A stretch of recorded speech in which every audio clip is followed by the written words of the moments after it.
May isang bansa sa malayong silangan, upirang ngalan perlas ng silanganan. Kagandahan nito ay walang katulad, dito tila bulaklak ay namumukad ka. Bangon upir, bangon tayo ay aahon sa mga dayuhang umalipin noong unang panahon. Tumindig ka, gulat ang iyong mga mata, panahon na sabi ng Abay-Hawa.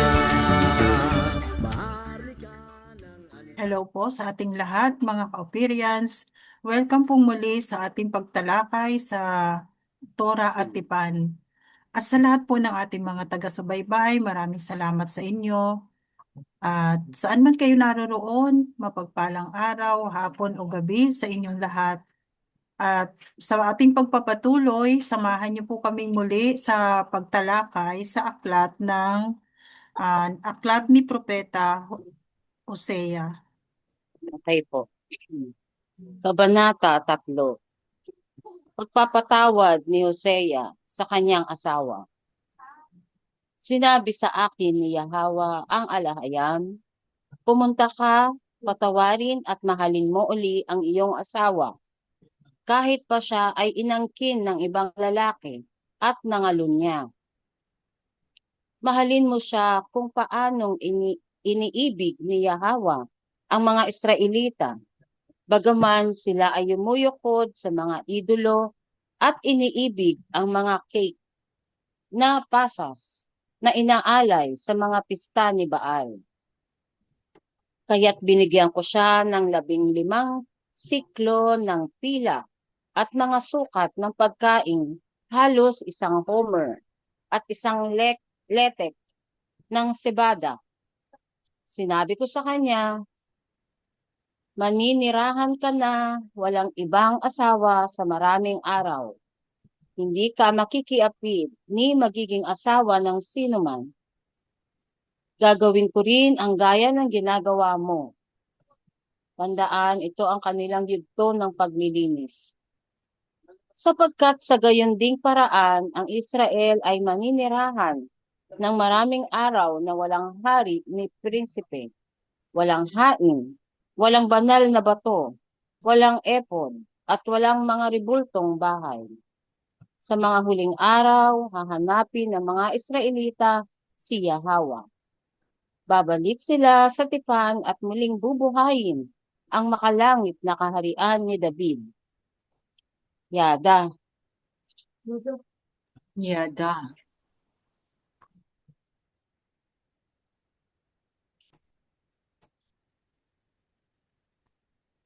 So, verse 1, no? Yung cake, ito yung sinasabi naman sa na fruit cake. Di ba, nagbibigayan ng fruit cake tuwing yung December, yung Pasko ng mga extran. Ito raisin cake eh. Pero parang katulad ng fruit cake. So, yung forgive and love your wife again, pag patawarin at mahalin uli ang asawa. Parang pag mamahal ng alahayam sa mga Israelita umuli.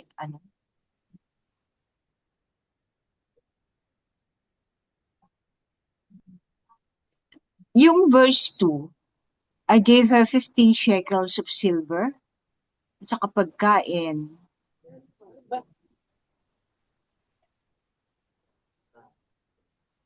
Sabi niya, maninirahan siya, mabubuhay siya ng hindi kasama ang alahayam. Maninirahan ka na walang ibang asawa sa maraming araw. Okay. Hindi ka makikiapid ni magiging asawa ng sinuman. So, ibig sabihin, wala silang, wala ng religion. No?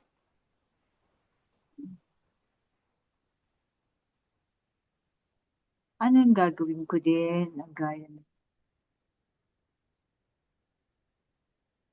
Ang alahiyam din, hindi din siya kasundo sa iba. Gagawin din niya yung ginagawa ng mga Israelita. Kumbaga ah, parang ang tawag dito, cool off ba yan? Ganon. So may purification muna. Nangyayari. Parang kina Adam at Hawa, di ba? Hindi mo na sila nagsiping ng ng maraming taon kasi nag-purify muna si Hawa. Nangyari na ba ito mga kapatid o mangyayari pa lang? Um, siguro sis dito hindi natin matiyak kung ito ay nagaganap sa kapanahunan natin. Kasi 'di ba tayo ay yung mga nagising na ang diwa sa katotohanan, nakalaya na tayo dito sa pangangalunya, 'di ba? Mm-mm. Oo, rin. Tingin ko rin, naganap din ito nung mga panahon na hindi pa tayo nasasakop ng mga, Spanish. Kasi ang mga ninunong katutubo natin, nagsusunog pa ng di ba, nag-aalay ng hayop, manok. Mm. So talagang alahayam talagang inaano nila. Kaya lang naulit-uli ang pagpasok ng mga relihiyon. No?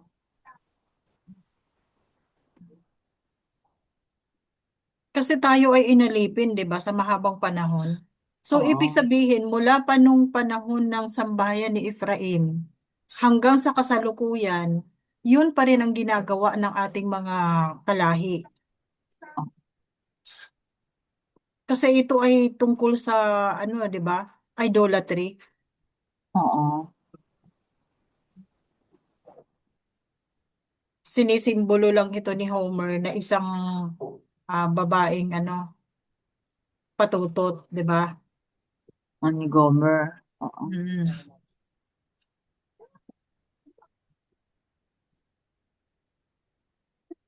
Tapos sa verse 4, sapagkat sa gayon ding paraan ng Israel ay ang mga Israelita ay maninirahan ng maraming araw na walang hari ni prinsipe. Hmm. Walang hain, walang banal na bato, walang ipod, at walang mga rebultong bahay. Walang hari ni prinsipe? Wala ba namumuno noon? Di ba nung panahon ng pananakop ng Babylon, nawala lahat ito eh. Oo. Walang hari, walang prinsipe. Ni hindi na sila sasagawa ng mga handog. 'Di ba? Oo. As in Oo. talagang ito yung tinatawag na apostasy. Pinabayaan na nila ang kanilang pagsamba. Pero ito yung verse 5, sa mga huling araw, hahanapin ng mga Israelita si Yahweh. Babalik sila sa tipan at muling bubuhayin ang makalangit na kaharian ni David. Ito na ngayon ang nangyayari sa panahon natin. Hmm. 'Di ba? Nandito na tayo sa sa verse 5. Pero mahabang panahon na nawala tayo dito sa sa mga kautusan. Sa lahat ng instruction ng alahayam ay hindi na isinasagawa mula pa nung nagrebelde ang sambahayan ni Efraim. Kaya Bali, yung mga dito sa verse 4. kaparusahan na sinabi ng alahayam doon sa kay Propeta Amos, lahat yun nangyari na. Hmm. Naparusahan na sila nung sila ay na-exile. At ang resulta, mula nung sila ay na-exile, eto na yon, yung mahabang panahon na walang hari, walang prinsipe at hindi na isinasagawa ang lahat ng mga paghahandog.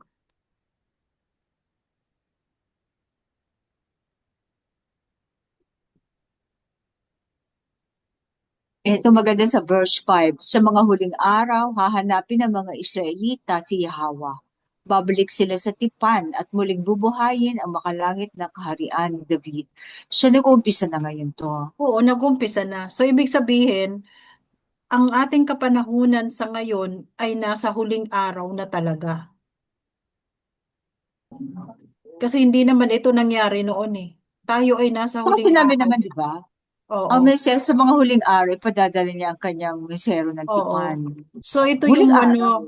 kaganapan ng propesiya ni Malakay. Na sa At mga saka, huling araw, ipapadala niya ang kanyang mensahero upang ihanda ang kanyang daraanan sa kanyang muling pagbabalik. At saka itong sa mensahero writing na ito ay Abraham. makikilala natin sapagkat siya lang ang magdadala ng tipan, ng covenant. 'Di ba? Kung hindi sa pamamagitan ng covenant, hindi tayo nagkaisa. Kaya ito ay isang kaganapan ng mga ah, magaganap sa huling araw.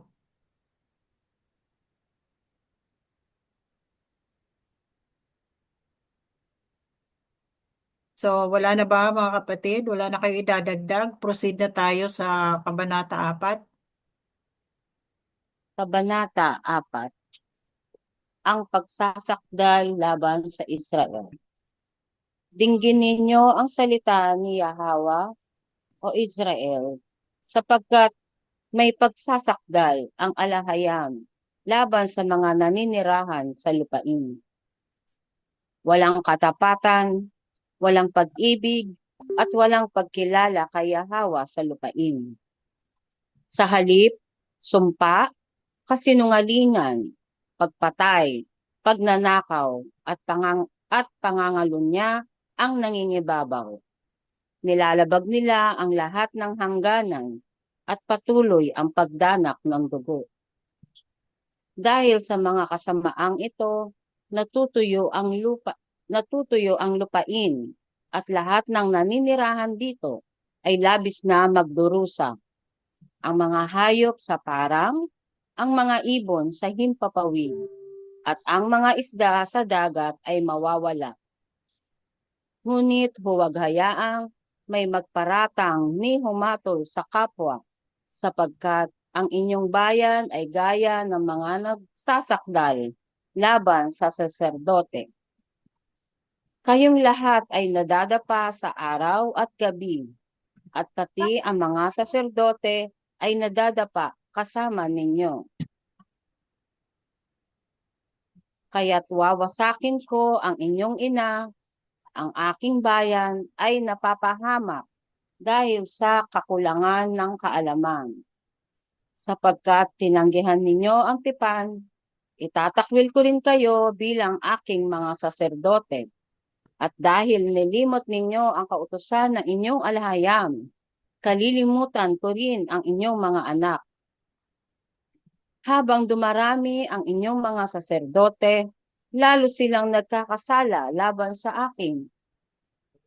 Ipinagpalit nila ang kanilang malwalhating alahayam sa mga bagay na kahiyahiya. Sila ay nanginginain sa kasalanan ng aking bayan at ginagawang katuwaan ang kanilang kasamaan. Kaya't ang mga saserdote ay walang pagkakaiba sa bayan.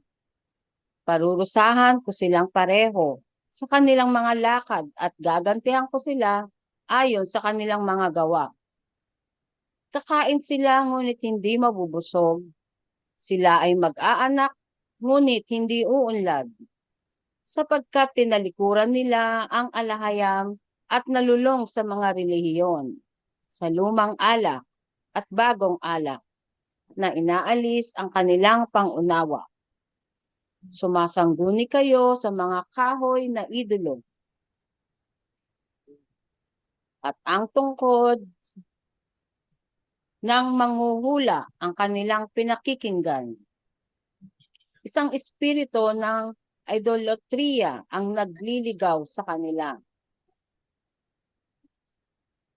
Sila ay nagtaksil sa kanilang alahayam.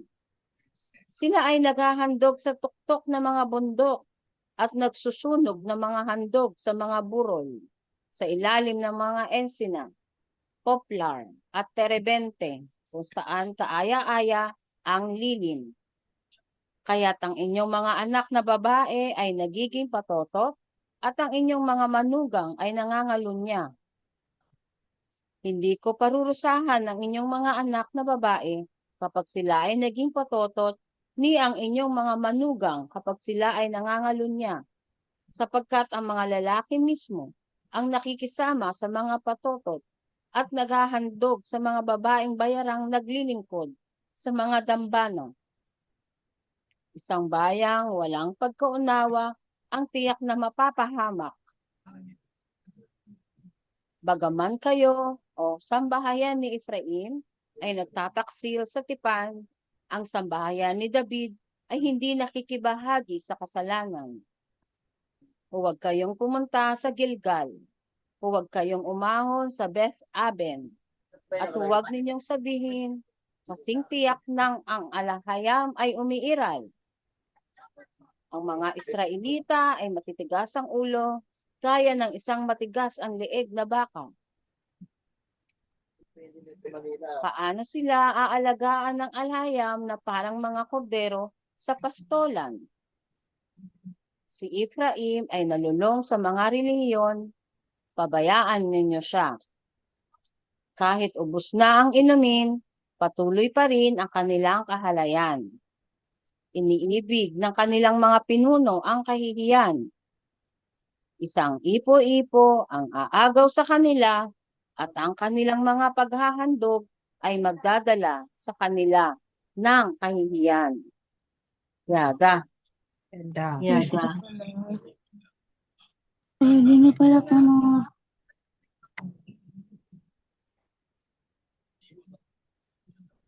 Ganun.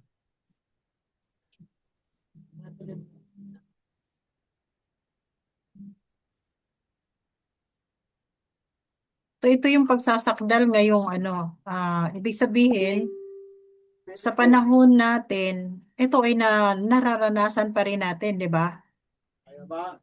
Walang katapatan, walang pag-ibig, walang pagkilala kay Yahweh sa lupain. Kasi ilan pa lang naman ang nagising sa ang diwa, pero karamihan pa rin sa ating mga kalahi ay nandun pa rin sa pangangalunya sa mga relihiyon at mga sekta.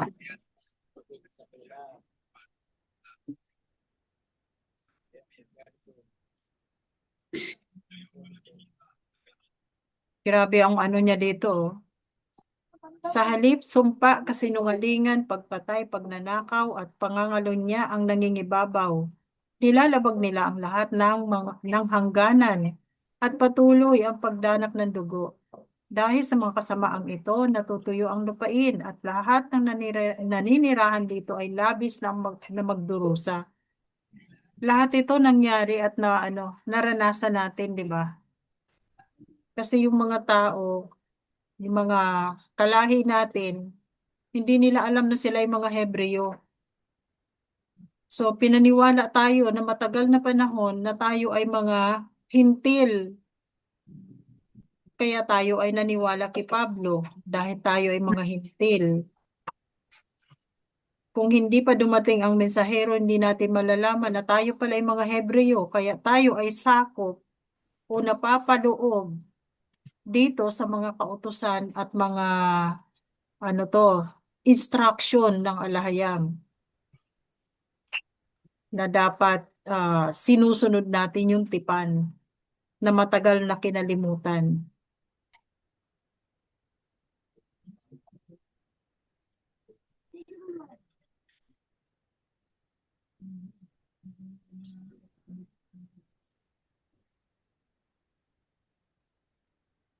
So, ito pa yung sinasabi sa verse 4.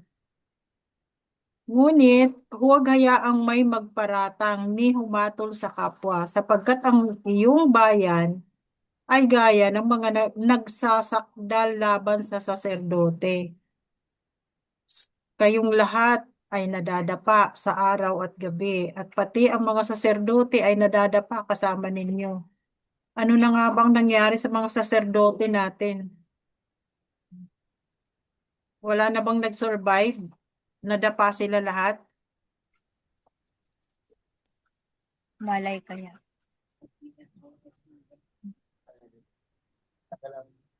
Wala naman tayong balita. Oo nga eh. Pero tama din naman ang mensahero na bago naman siya nawala, sinabi niya na wawasakin ko kayong mga wawasakin ko ang priesthood. Oh, yun, di ba? Wala naman templo, no? Oo. Pero paano yung mga Levita, no? Oo. Pati naman yung mga Levita, di ba? Kung nasaan yung priesthood, nandoon yung mga Levita nila. So, elders lang natira Ang, sa atin ang, yun. ang Levita kasi nasa dugo natin. Kahit walang priest, may dugo tayo mga Levita. Oo, ang pagiging Levita nasa dugo.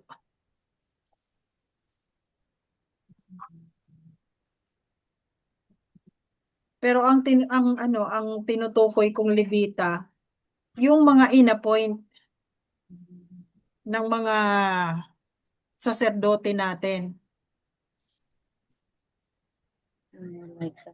na Levita. Pero, Lalo na yung iniwan natin sa malaking bahay, di ba? Dumami pa pero, sila. oo. Ano ba yan? Legit pa ba yan hanggang ngayon? Nung sinabi ng mensahero na wawasakin ko kayong lahat na mga priesthood. So, Pati sila. hindi na natin masasabi na legit pa sila Pero hanggang may ngayon. covenant of salted. That is, hanggat may langit at lupa. Although, kasi nasa dugo na natin ang mga Levita, halo na siya. Pero wala na siyang inanoint na saserdote. Kaya nga, Kaya mga elders ang nag-ano sa atin. kasi sabi nga dito, verse 7, habang dumarami ang iyong mga saserdote, lalo silang nagkakasala laban sa akin. Umaga, gabi pati. Ipinagpapalit nila ang kanilang maluwalhating alahayam sa mga bagay na kahiyahiya. Kaya ni-reject kumbaga si Yahweh mismo ang nag-reject sa priesthood, 'di ba? Kaya sinabi niya na magiging nation of priests tayo sapagkat siya mismo ang mag-a-appoint ng kanyang priesthood, hindi sa pamamagitan ng tao. Na kumbaga hindi appointed ng tao, kundi appointed niya mismo. So, paano yan? Kung winakasan na ng mensahero natin. Ang alahayam ng ang mag-a-appoint ng kanyang priesthood Okay. sa pamamagitan ng ng mga elders. Okay. Ang mahalaga kasama doon sa pagbuhay ng tipan ng mensahero ang priesthood para malaman natin kung ano ba talaga ang function ng priesthood.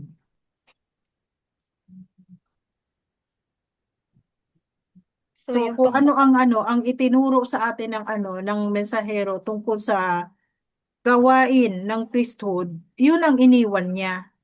Pero yung mga priest mismo na inappoint niya, inanoint niya, yun ang sinabi niya nung winasak niya na. Oo.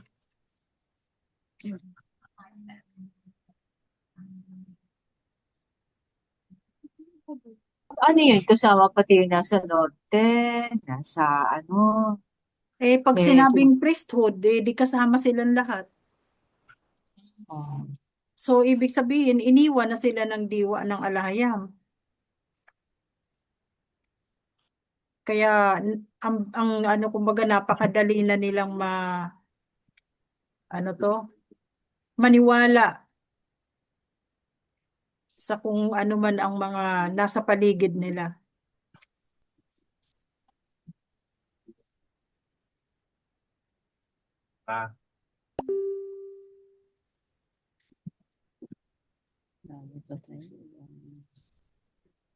Kita mo yung ano, yung ano niya dito, parang yung complaint niya sa mga ano, sa priesthood. Sila ay nanginginain sa kasalanan ng aking bayan at ginagawang katuwaan ng kanilang kasamaan. Kaya itong mga saserdote ay walang pagkakaiba sa bayan. Parurusahan ko silang pareho sa kanilang mga lakad at gagantihan ko sila ayon sa kanilang mga gawa. Kakain sila ngunit hindi mabubusog. Sila ay mag-aanak ngunit hindi uunlad. Sapagkat tinalikuran nila ang alahayab at nalulong sa mga relihiyon. Sa lumang alak at bagong alak na inalis ang kanilang pangunawa. Tingnan mo, Ano ba yung yan? mga relihiyon dito, ano bang tinutukoy dito na lumang alak at bagong alak? Yung kanilang katuruan, di ba? Ang doktrina. Yung Mga doktrina nila. doktrina. At inalis ang kanilang pangunawa. Mayroon nga silang doktrina, mayroon silang mga relihiyon, Yung pero mga wala na Protestant, yung, ex-dyan. pero inalis na sa kanila ang pangunawa. Hanggat hindi sila bumabalik sa Sa mga katuruan ng alahayam, sa tunay na pangalan ng alahayam, hindi na nila ito maibabalik. Sapagkat yung karunungan ang kanilang tinanggihan. Mismo. Kapag sila ay bumalik sa pangalan ng alahayam, doon pa lang nila mararanasan ang bagong alak. Ito yung, yung sa verse 11, ano yung ano itong tungkod ng, Sumasangguni kayo sa mga kahoy na idolo, at ang tungkod ng manghuhula ang kanilang pinakikinggan. Ano bang ibig sabihin yan? E di yung mga relihiyon na sumasamba sa mga idolo na mga gawa sa kahoy, gawa sa bato, gawa tungkod sa ng pilak at manghula. ginto. Tungkod Ang is tungkod, di rulership ba, yung yan, tungkod ba? ng Ruler. manghuhula. Di ba may nag-claim nga nito sa ano doon sa dati nating malaking bahay. Tungkod, oo. Hmm. Kaya itong manghuhula, ano to, yung mga mga astrology ba yan? O Tungkod parang rulership, no? Rulership. Yung rulership ng Mga nagpapahula siguro. yung rulership ng relihiyon ang kanilang pinakikinggan. Ang mga kahoy na idolo. Oo, yung mga kahoy na idolo. 'Di ba ang kagaya ng ng Roma, sila ay naging makapangyarihan at ang lahat ng kanilang mga tagasunod ay wala silang nagagawa kundi paniwalaan lahat ng kanilang sasabihin, mabuti man o masama, tama man o mali ang kanilang sasabihin, sila ay pinakikinggan. Tingin ko ang itong kasi sa English, you are consulting within idols and a diviner's rod speaks to them. Siguro yung diviner's rod, ito yung mga false prophet. Oo. So Manghuhula. yung false Ito na prophet nga na yung yan, mga di ba? yan? Mga Mga pastor, manghuhula, mga mga yan? false prophets, Pare, yun. Mga pastor, mga ministro. ministro, mga pari. Oo. Kaya So, yun tungkod ang, eh. oo. So, ibig sabihin, ito nga yung tungkod na to, ibig sabihin rulership. So, yung Oo. mga leader ng simbahan, leader ng mga sekta, lahat yan sila yung tinatawag na mga false prophets, di ba? Nawala lang Manghuhula. sa lost in translation lang yung Oo. diviner's rod. Oo.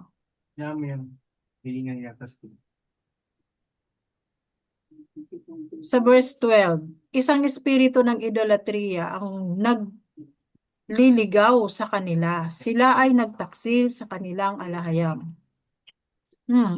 Idolatry nga ang nagliligaw sa tao.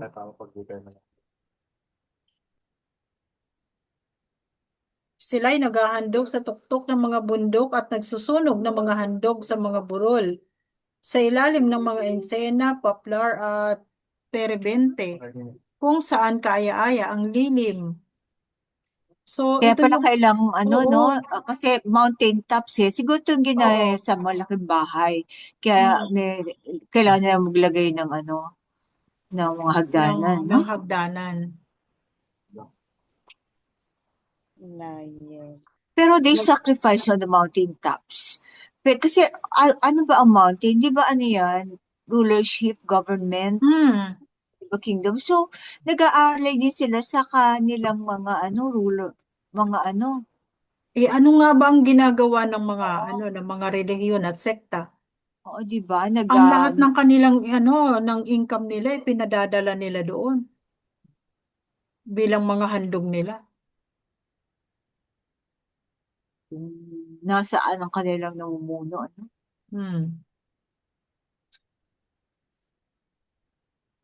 Kaya't ang inyong mga anak na babae ay nagiging patutot at ang inyong mga manugang ay nangangalunya. Ano yung ibig sabihin nito?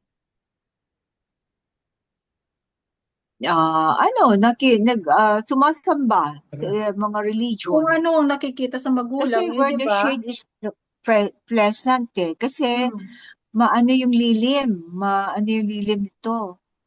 Pleasant. Ano ba yung sa Tagalog?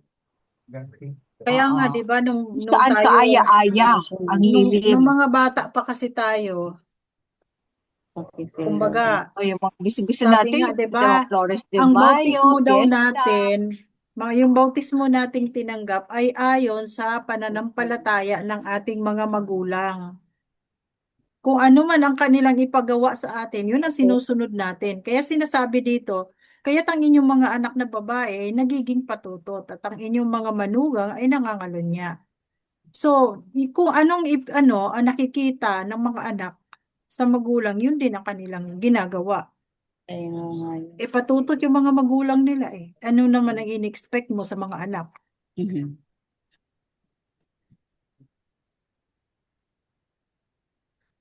Tapos yung sa 14, hindi niya parurusahan. Kasi ang mga lalaki, at sino yung mga lalaki ito?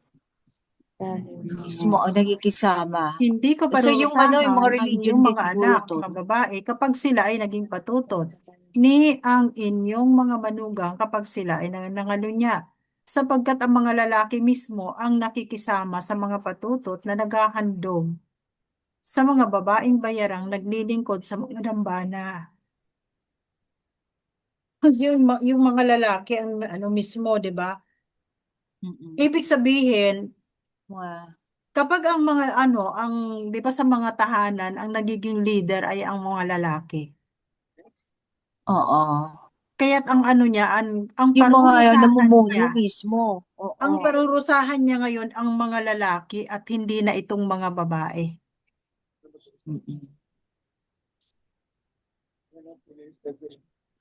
Di ba sabi niya, sapagkat ang mga lalaki mismo ang nakikisama sa mga patutot at naghahandog sa mga babaeng bayarang naglilingkod sa mga dambana.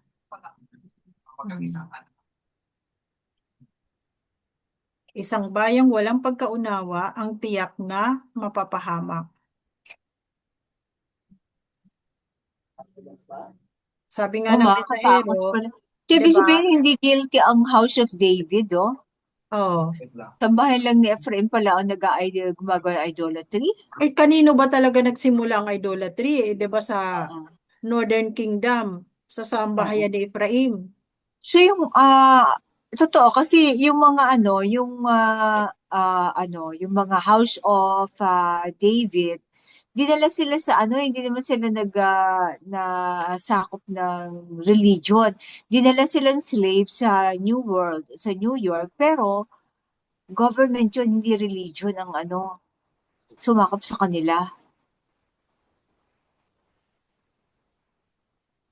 Paano Tapos, Pero ang nawala. kanilang naging, Paano ang hindi kanilang naging religion? religion, ang naging religion nila doon ay Christian, hindi Catholic, ay walang masyado idolatry.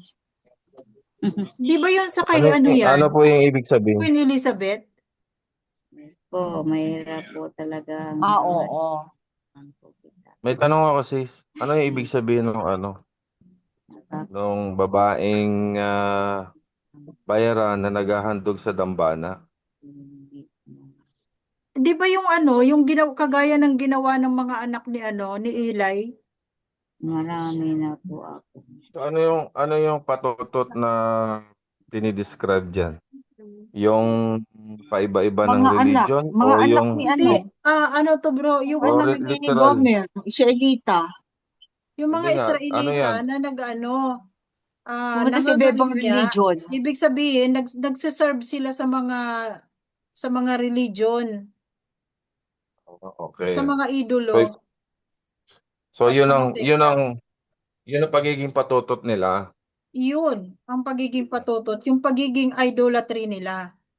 Idol. Oh, Kasi so yung may mga covenant tayo, di ba, sa Oo. Al-Hayam. Pero so nakalimutan. ano ibig sabihin nung hindi niya parurusahan ang mga lalaki Hindi, sapagkat mga babae. ang Sabi mga dito, babae tingnan mo, Mm. verse 14.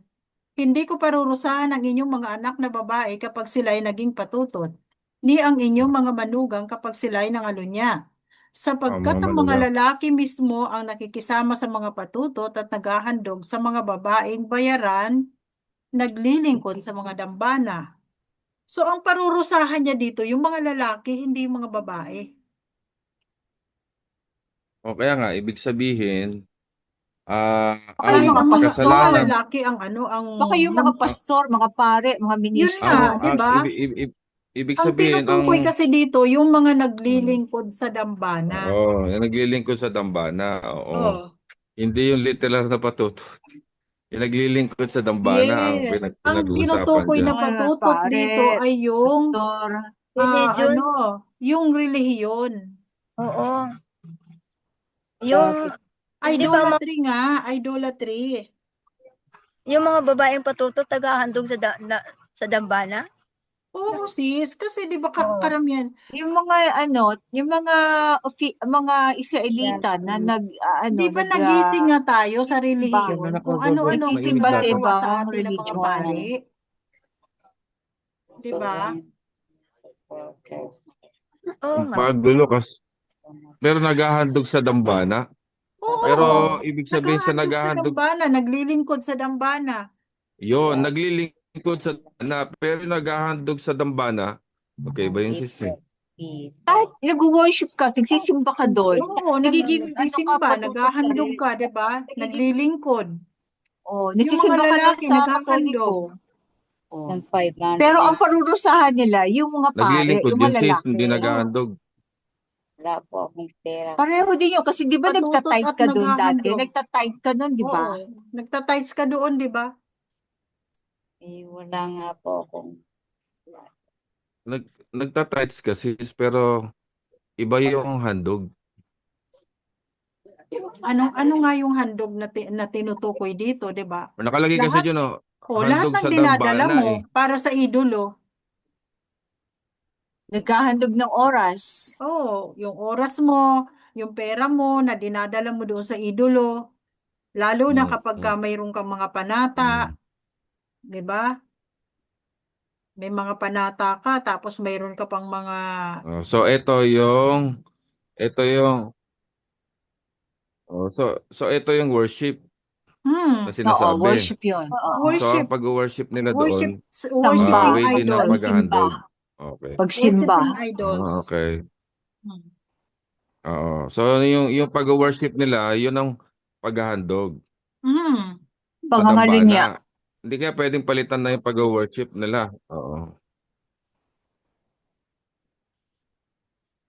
Sa bagay, yung Sa English ba sis, ganun din? Alin? Verse 14. I will not punish your daughters when they engage in prostitution, nor your daughters-in-law when they commit adultery, because the men themselves consort with harlots, and sacrifice with shrine prostitutes. A people without understanding will come to ruin. So tama, yung Sakto lang mga naman. daughters, yung Tama, tama. mga anak na sumasamba sila. Mm. Pero yung men, ibig sabihin, yung mga Mm. namumuno, Oo, yung mga Mm. namumuno. yung mga Kasi sila pare, yung ministro, nagdadala eh. pastor, yan, ang Sila yung mga parurusahan. Hindi leaders. na yung, Okay. Kasi hindi sila naging ay oo.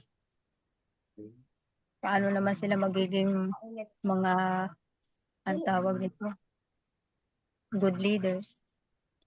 Eh wala naman sa kanilang alam. May alam. Mm. Mm. Pero kanina sinabi nyo, ang Ephraim lang ang tag nito, ang verse nagpasakop 15. nagpasakop sa Basahin ko. idolatry. Oo. Basahin ko verse 15. Though you, house of Ephraim, commit adultery against the covenant, the house of David does not share the guilt. Do not go to Gilgal, do not go up to Beth Aven, and do not swear as surely as the Alahayam exist. Okay. Sa panahon na yon, ang Ephraim talaga nag-commit ng adultery. Sa panahon na Ngayon, sa yon. present day natin, present date natin, talagang kasi, ang Catholic, ang Romano ang dumating sa atin. May mga dalang mga idols. Hindi, Pero pero ang ang unang tribe of Judah, dinala lang sila sa New York, binenta lang sila doon. Pero hindi doon nagre ng Catholic. Meron silang mga pero ex-Chan, wala silang mga idolo na, unlike dito sa House of Ephraim na ang dami talagang idol. As a New World, ang kanilang parang idolatry doon, yung Her Majesty, yung may tanong ako. Protestant kasi yun eh. Hindi, may tanong ako. So yung first na nagkasala sa idolatry, di ba si Solomon yon? So hindi counted yon. Talagang ang Jeroboam, Ephraim oo. lang. Sa panahon lang talaga ni Ephraim nagkaroon ng idolatry.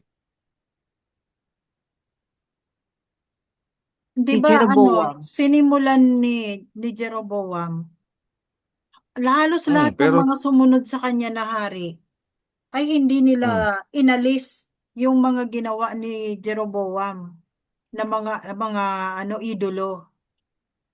pero si Solomon. Nagpatuloy sila sa pagsamba doon pero hanggang si sa Solomon ang umabot sa gumawa ng kasalukuyang idolatry una. panahon. Kasi medyo nagko-contradict dun sa ginawa ni Solomon eh. Kasi yung ginawa ni Solomon, ang kasalanan niya Pero is idolatry. after ni So, Solomon kasi yan. yun, after ni After na ito Solomon. ni Solomon, di ba? Kasi ang House of Oo. Kasi David, kanina, nabanggit nyo kasi na oo, ang na, Ephraim lang ang kasi ganito sumailalim sa kasi ganito Mm. bro, explain ko. Kasi Kingdom of David pa hanggang kay Solomon. Nagkaroon lang ng House of David sa House of Ephraim after ni Solomon nung mag-split na ang dalawang kingdom. Nung namatay na Ang- si ang- Solomon, nag-split ng Oo. kingdom. Tapos, ang House of Ephraim, para hindi na pumunta sa Jerusalem yung kanyang mga ng idolatry, di ba? Nagtaroy yung mga sarili nilang dampana. Pero ang House of David, wala sila. Wala silang mga dampana ng idol. Kasi may mga naiwan pa sa kanilang tunay na Levita. Samantalang ang mga Levita nag-join sa House of David. Pero ang House of Ephraim ay naglagay ng kung sino-sinong mga pare. Tapos ang mga Levita sa kanila nag-alisan.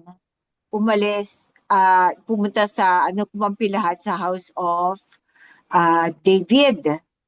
So kaya naglagay siya ng kung sino-sino mga pare. Pero nung naglaban yung dalawang kingdom na yan, dinala nila ang kabanatipan kasama ng mga Levita kasi mga Levita lang ang pwede magbitbit noon. Kaya may mga Levitang naiwan sa sa House of David, pero karamihan na tangay ng House of Ephraim hanggang nakarating sila dito sa East. So itong nangyari naman ito, in-apply ko naman dito sa sa 1500. Yung 1500 kasi 'di ba dumating ang mga Spaniards, may dalang manika, 'di ba? So idolatry Hindi, yan, hindi, hindi, sinamba hindi. ng mga Ephraim.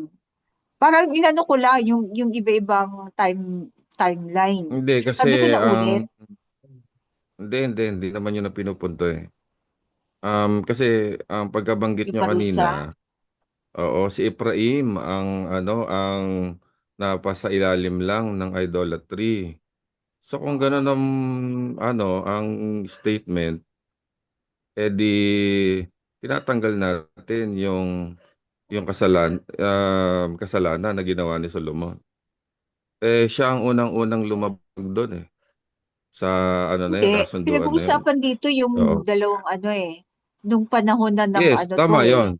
Oo. Oh, tama 'yon. Dapat ang is House. after ni Solomon nang na-split yung house na yung dalawang house of David, House of Ephraim. Si Oo. Ephraim ang nagtaglay ng tawag nito ng pagkalulon sa idolatry. Yung pwede. Kasi Oo, pag kasi to kasi kanina Kasi chronologically na to naka-single out arrange yung eh. kasi kanina naka-single out yung Ephraim Kasi Yun bro, lang sa akin. wala namang House of Ephraim ng panahon ni Solomon eh. Wala ding House of David ng panahon ni Solomon. Yung isa pa Naintindihan ko lang sis, kingdom nun. Oo. naintindihan ko So, sis, naintindihan ko sis. Pero oo. dapat ano nyo doon sa unang nagkaroon ng kasalanan sa idolatry. And then i-split mo yung dalawa. Tapos doon mo banggitin si Ephraim na siya yung nalulun talaga sa Wala kasi idolatry. ditong After. hindi binention si Solomon dito eh. Ang pinag-uusapan yung dalawang house. Okay, sige. Okay. Yun lang yung point ko. Oo. Okay.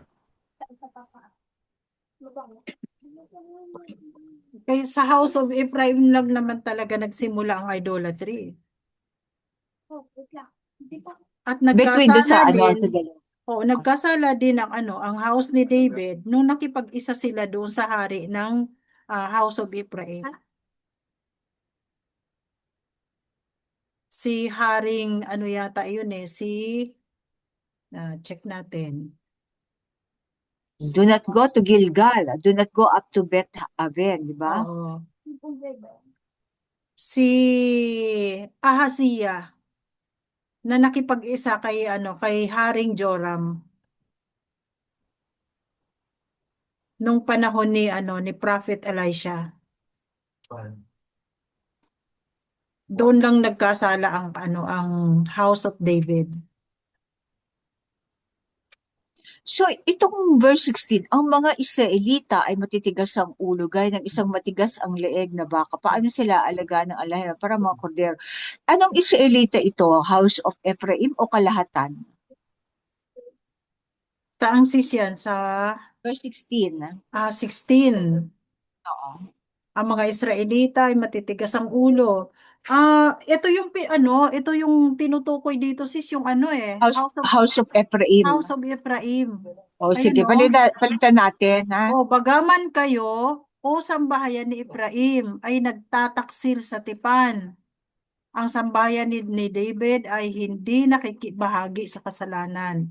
Ang So, tinutukoy talaga sambahayan dito ni ay Ephraim. sambahayan ni Ephraim. Okay, sige, palitan.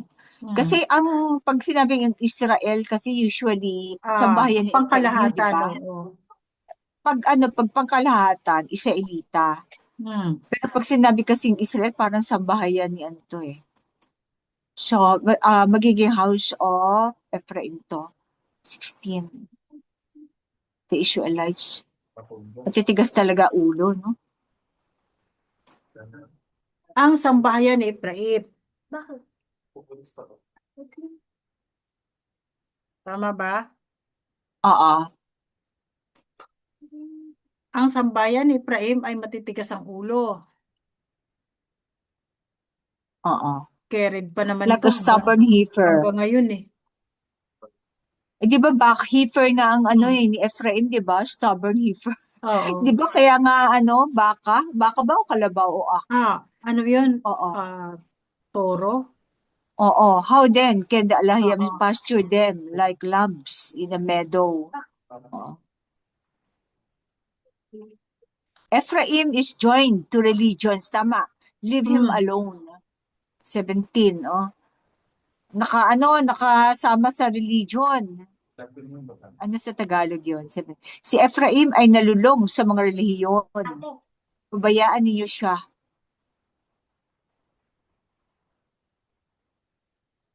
Si Efraim talagang tinutukoy dito dahil Oo. kumbaga sila yung kumakatawan sa buong Israel. Dahil na Oo. sila yung pinakamarami, di ba? 10 Oo. na tribo. Actually, Oo, nag-iwan lang talaga ng isang tribo sa Oo, 11 tribo Judea. sila.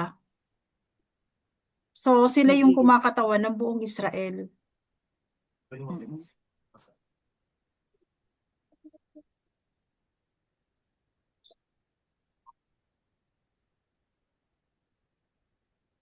Okay. Isang ipo-ipo nga agaw sa kanila at ang kanilang mga paghahandog ay magdadala sa kanila ng kahihiyan. O diba, sila lang naman naghahandog sa mga idols eh. Ang House of David naging faithful sa Sa sa mga temple. sacerdote, oo. Ano pala ang nangyari kay Judah? Yung House of David. Oo, Sila yung House of David. siya. Kasi Kailan, di dalawa ba? na lang naman natira, Oo. di ba? No? Oo.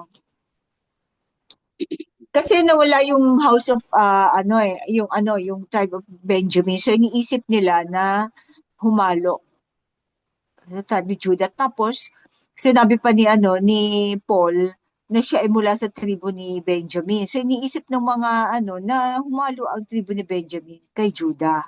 Kasi nawala talaga ang tribo ni Benjamin eh.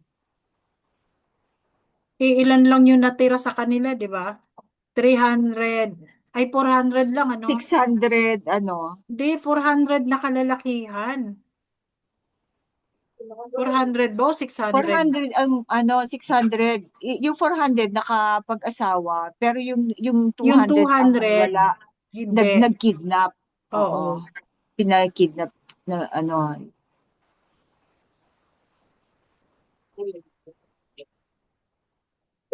So doon na lang, yun na lang ang natira sa house ni, sa pero sa dumami din tribo. siya Oo, akala sa nila tribo. natunaw pero actually no. Wala man nasusulat na iba basta ang sinabi Yung Benjamites. saka si Paul lang naman nagsabi mula sa tribo ni Benjamin no.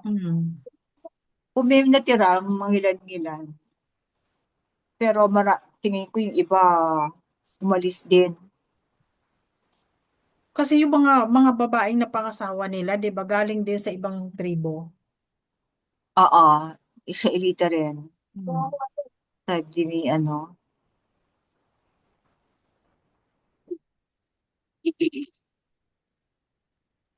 So pwede pa tayo, Kabanata 5. Opo. Kabanata 5. Hatol laban sa Israel. Dinggin ninyo ito, kayong mga saserdote. Mag-ingat kayo, kayong mga Israelita. Pakinggan ninyo, sambahayan ni David.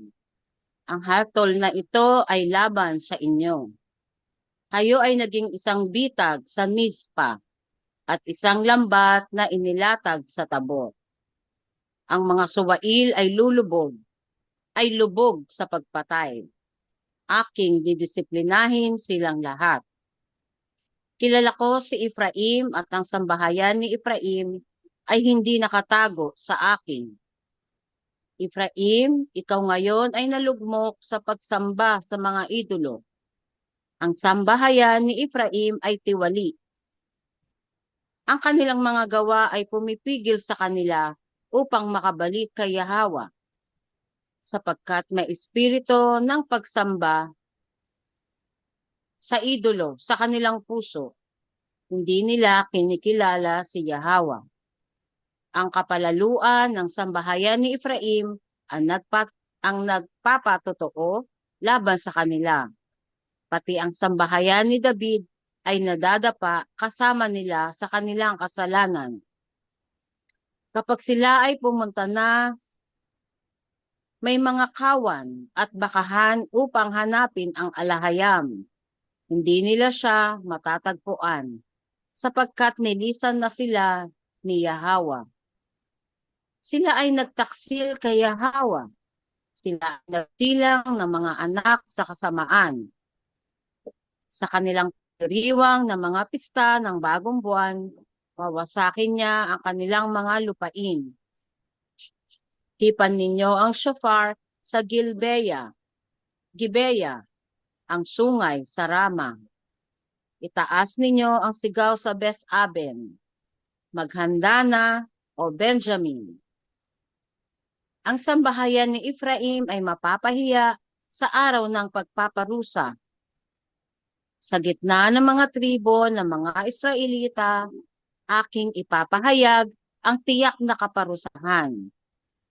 Ang mga pinuno ng sambahayan ni David ay gaya ng mga nag-alis ng mohon na pananda ng lupa. Ibubuhos ko ang aking galit sa kanila na parang rumaragasang baha. Ang sambahayan ni Efraim ay inaapi, dinudurog sa hatol, sapagkat minabuti nilang sundin ang mga idolo. Kaya't magdadala ako ng uod sa mga tao ng Efraim at nabubulok na sugat sa sambahayan ni David. Nang makita ni Efraim ang kanyang karamdaman at ni Juda ang kanyang sugat, si Efraim ay lumapit sa Assyria at nagsugo sa dakilang hari upang humingi ng tulong. Ngunit hindi siya makagagamot sa inyo ni makagagaling sa inyong sugat, sapagkat ako ay magiging parang leopardo kay Efraim at parang leon kay Juda. Lalapain ko sila at aalis. Aking dadalhin sila at walang sinuman ang makapagliligtas sa kanila.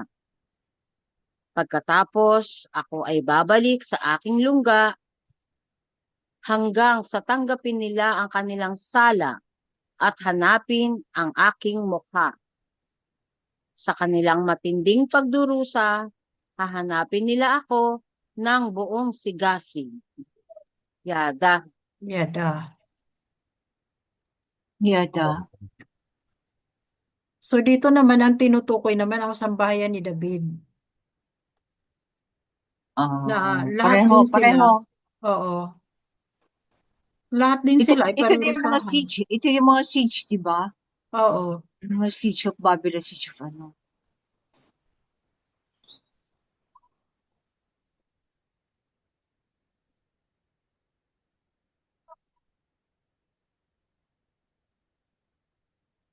Yung inalis ang muhon, ibig sabihin ano yun? Lumabas sila sa proteksyon ng alahayam. Ang sambahayan ni David. Parang, hindi, parang nag-ano sila, nag-expand. Yun nga. Inano nila yung hindi sa kanila. Ito yung nakipagtulungan yung hari ng sambahayan ni David sa hari ng sambahayan ni Efraim. Na sila ay nadamay sa kasalanan ng sambahayan ni Efraim. Kasi nag-ano sila, yung nanakop sila nang hindi naman binigay sa kanilang lupain. Oo.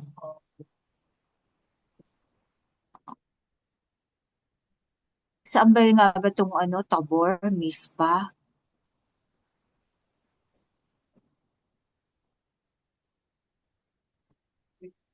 Itong dito ako nagtaka dito sa saan ba yun?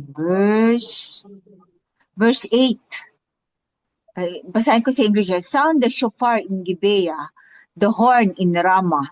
Tapos, raise the battle cry in Beth-aven. Lead on, Benjamin. Benjamin ang namumuno. Talaga Oo. mga warrior ang Benjamin.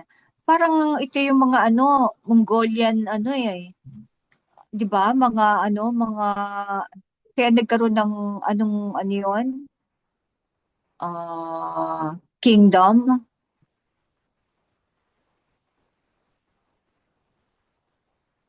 Ano nga ba empire yun? Mongolian Empire. Ay, ano nga, Yun. ano, ah, Yung isa pa. Ibang ah, tawag dun eh. mm, nasa dulo ng dila ko pero hindi ko mabanggit eh. Ano ba yun? Kaya lead on. Ibig Oo, sabihin, pangunahan ni oo, Benjamin. oo, hindi siya natunaw. Mm. Talagang warrior.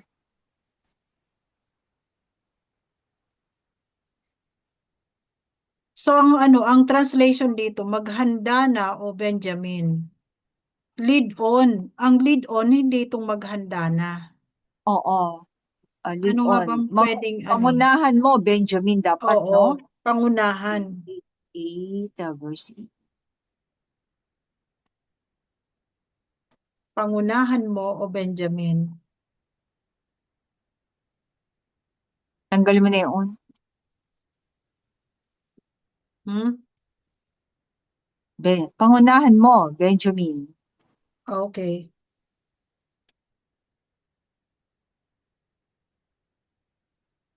Tingnan natin yung history niyan. May makaka-Google ba? Beth Aven.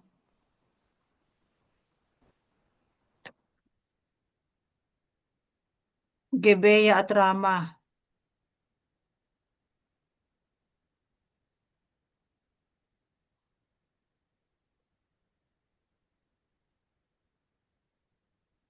Sa tribe ni Judah to, di ba? Yung Gibeya at saka Rama. Bet Aben. Per by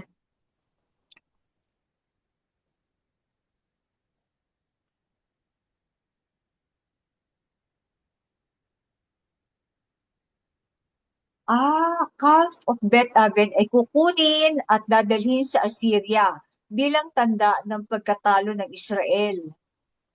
Ipinapakita nito ang pananakop ng Assyria sa Samaria at pagbagsak ng Hilagang Kaharian noong ika-8 siglo BCE. Bet, yung Bet A o House of God ay naging Bet Aven, House of Wickedness. Ang Bet Aven ay House of Wickedness pala. Hmm. Itaas ninyo ang sigaw sa Bet Aven, pangunahan mo, Benjamin. Oh. Darating ang pananakop ng Assyria bilang hatol ng DIOS laban sa kanilang pagsamba sa Diyos-Diyosa at katiwalian.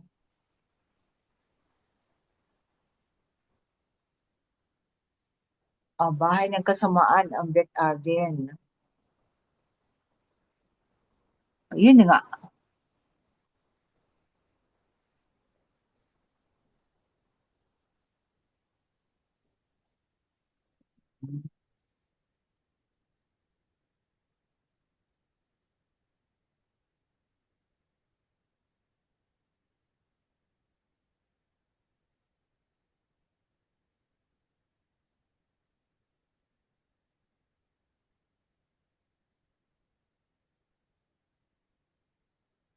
Oo.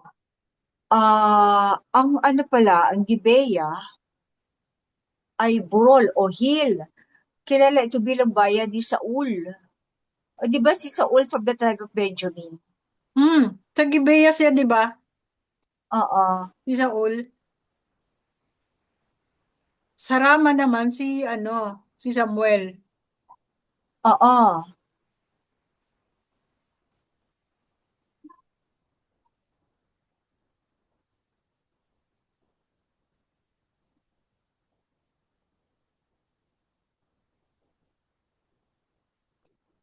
Ipinapakita nito na ang mga bayang ito ay nasa daanan ng paparating na pananakop, malamang ng Assyrian laban sa Israel at Judah or House of Ang pagtunog ng trumpeta ay hantanda ng alarma at paghahanda sa digmaan.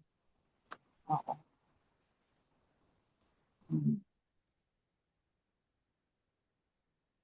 Kaya pala Benjamin, paunahan mo Benjamin.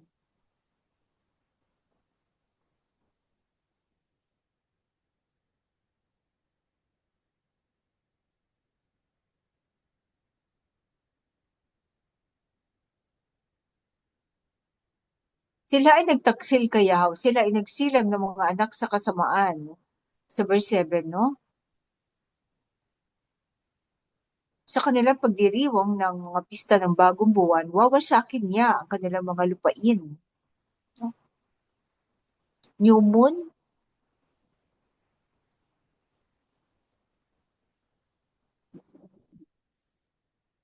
tinan mo, verse 6, kapag sila ay pumunta na may mga kawan at bakahan upang hanapin ang alahayam, o sige mag-o-offer, hindi niya siya matatagpuan sapagkat nilisan na sila ni Yahweh.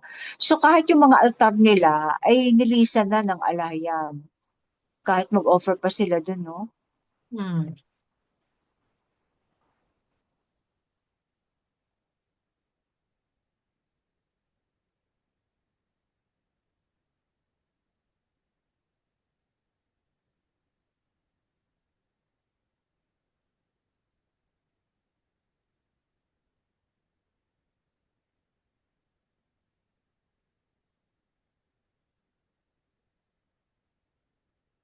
Ano yung, Ayaw mo? Sige. Mamayin bang ba? ano pa mga kapatid, anong verse? Ay, bang. Anong lotion? Yung parang scarlet. Okay. Baka. Verse 11, pakicheck. The house of Ephraim are oppressed, trampled in judgment, because their thoughts are on pursuing idols.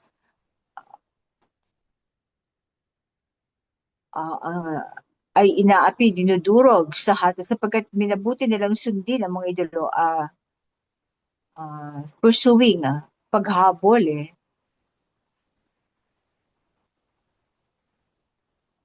sapagkat ang isip nila ay paghabol sa mga idolo.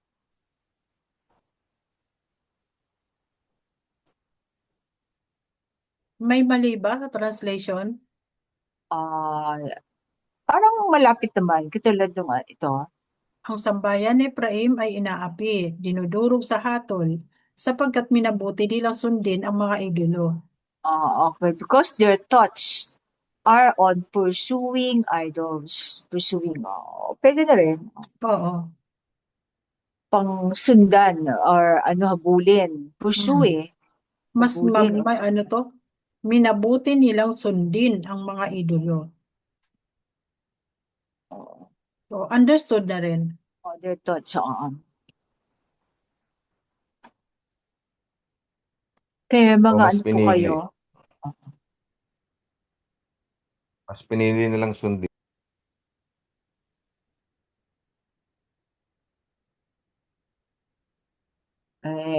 May ano ka, bro? Komento?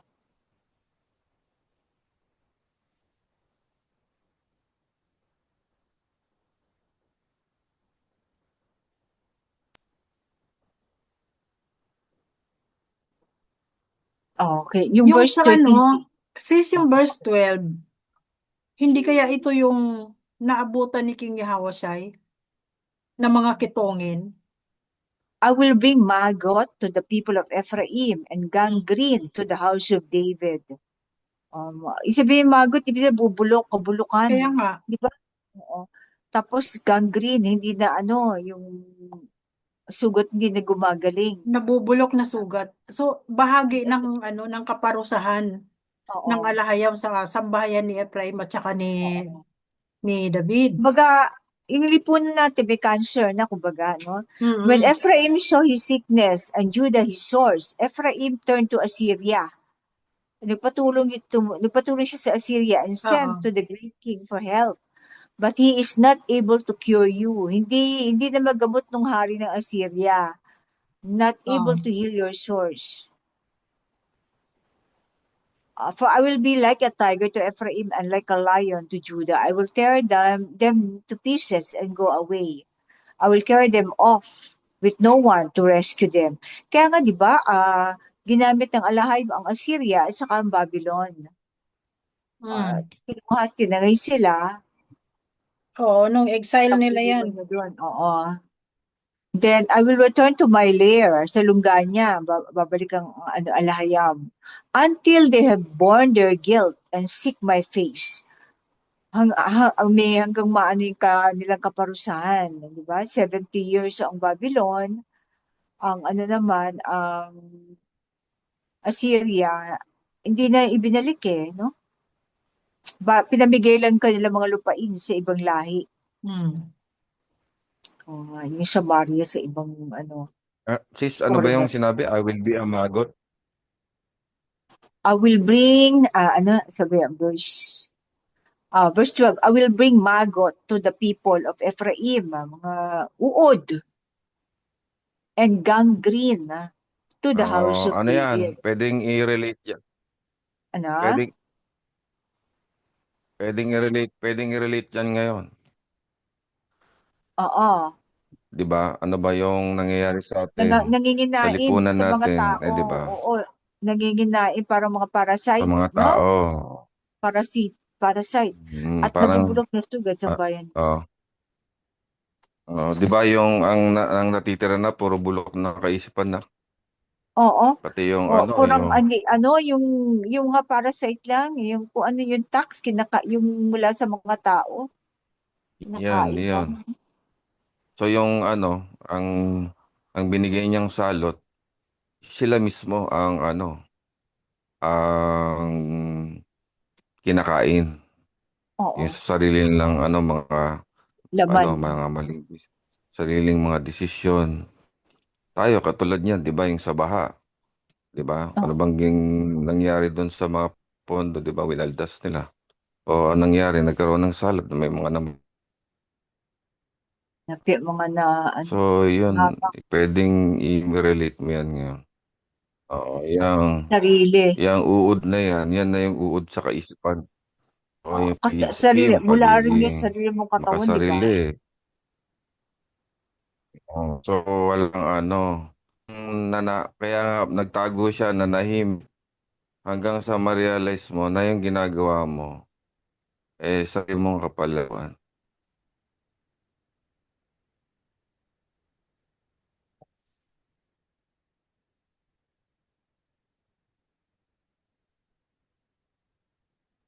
Oo nga. Tapos lumapit pa sa Assyria. Dito naman ngayon, lumalapit pa sa Amerika. Nako, hindi naman makakagamot sa kanyang mga sugat. Kaya natalo sila sa Assyrian. Kasi mahina na sila eh. Oo. Ang military nila mahina na kasi nga nakukurap na. So, hindi na sila organized, hindi na sila malakas. So, yung Nabayaran mga na sa squatter daw eh. Marami ng okay, marami ng resort, hotel. yung mga tactical nila, mga leader nila, hindi na nagiging tactical na Uod corrupt na na. rin. Ayun, yung corrupt. Ayun, yun yung uod, yung corruption, yung corrupt. Kinakain yung sarili, yung mga tax na kinakain mismo yung sarili nilang laman.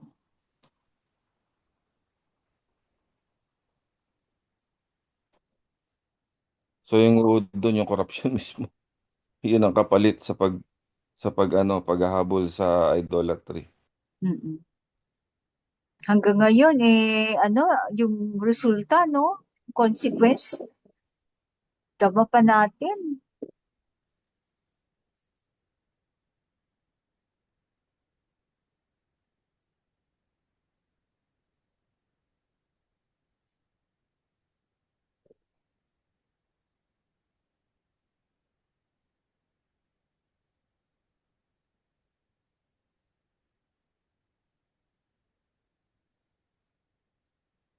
Okay. Sabi dito, ako ay babalik sa aking lungga hanggang sa tanggapin nila ang kanilang sala. Tanggapin ba? At hanapin ang aking mukha. Sa kanilang matinding pagdurusa, hahanapin nila ako ng buong sigasig. Ang English kasi dito, ano born, B-O-R-N-E. Ano ba yung ano ng born? Born their guilt.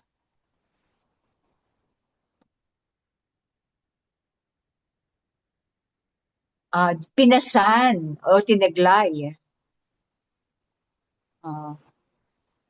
Ako ay babalik sa aking lugar hanggang sa pasanin nila ang kanilang sala. Pasanin. Hindi tanggapin. Pasanin.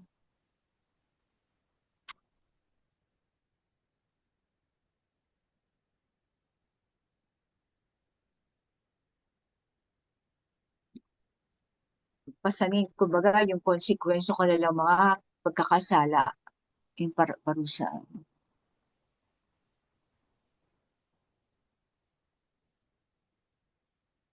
So, ano tayo, Marga? May additional kayo, mga kapatid?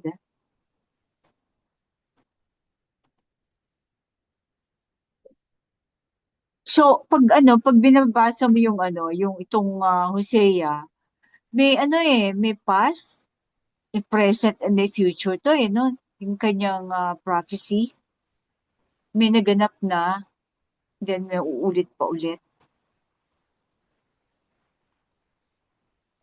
Pero wala pa dito, hindi na-describe niya ang tribe of House of Ephraim na kalapati. Si Hosea nagsabi na, di ba? Ang huling sis, ang huling hari ng House of Ephraim ay si Hosea. So, iisa lang ba ito, si Haring Hosea at saka si Prophet Hosea? Sabi mo prophet o minor prophet. Oh, prophet nga siya, pero hindi kaya ito ang Hindi ba siya hari din siya? Hari din siya. Kasi si Jose ay kanyang asawa si Gomer, ginamit lang bilang paglalarawan. Tingin ko iba to, simbolo. Oo, mukhang iba si iba nga Oo, hindi siya si hari. Haring Hosea kasi ang propeta nung panahon ni Haring Hosea ay si Prophet Isaiah. Oo. Yun na yung pinakahuli nila tapos nagkaroon na ng siege of Jerusalem at saka Assyrian invasion, then Babylon captivity. Yeah. Oo. Sa Babylon captivity, si Prophet Ezekiel na ang propeta nila. Oo. Tapos si Prophet Jeremiah nung fall of Jerusalem na to. Ang last na manahari doon ay si Zedekiah sa house ni Ephraim, ay house of David. Okay. So, ang huli ay si Hosea. Oo, Hosea, Haring Hosea. Si Zedekiah, oo. So, itong Babylon captivity is 609 BCE. Pero ang naman, Siege of Samaria ay 721 o 722. Oo, So, 722. may almost, mahigit 100 years ang difference ng ng dalawa, yung Assyrian invasion at saka ang Babylon captivity. More than 100 years. 110?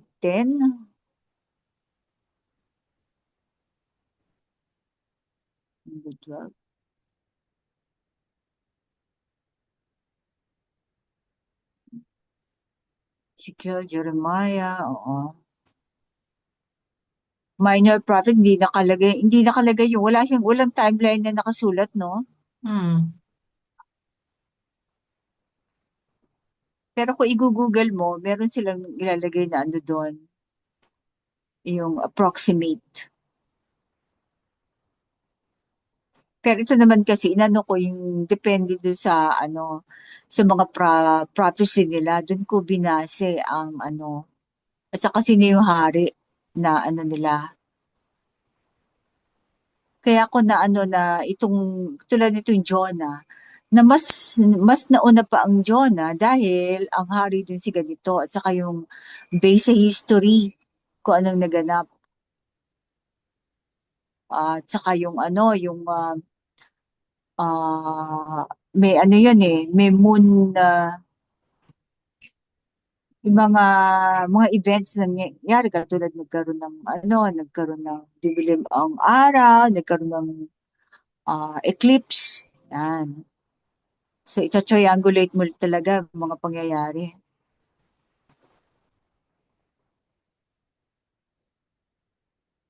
Sana tama itong ating chronology. So, yun lang po mga kapatid. Ito ang salita ng Alayam, Halaluaya, Alayam. Yada. Yun lang. Hallelujah. Alayang. Salamat mga kapatid sa pakikinig. Be blessed. Salamat po. Okay, hanggang sa muli mga kapatid. Be blessed. Shalom. Po.